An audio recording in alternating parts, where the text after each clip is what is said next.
it's really been 3 years in the making to really get to this point where I can say, yeah, I'm officially a solopreneur, right? I'm running my own marketing consulting business, which is a very powerful thing to say, right?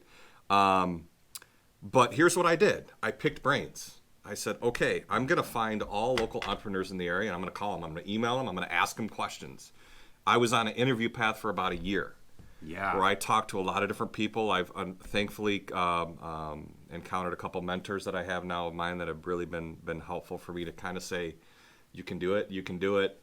The apprehension is timing, right? It's always like, well, I have to make a certain amount of money because I have to support my kids and my wife and my family, right? So how do I allow myself the ability to branch out, become my own person, run my own business, but financially not take a step back, and that was probably my biggest concern.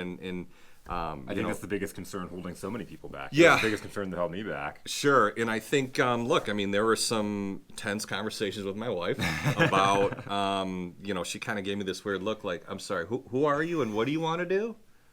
You're not the person I married, right? So it was kind of one of those things where it took some time for her to realize this is my passion, this is my goal, this is what I want for us, right? Yeah. This is my purpose in life, right? So not to get too corny or philosophical, but I think there's bigger things at play here, right? And I know I'm pretty good at helping people, and I know that this is one of the ways I can do that. I have a bigger impact if I can branch out and connect with people that need my help or want my help or just want to have a conversation like you and I are right now.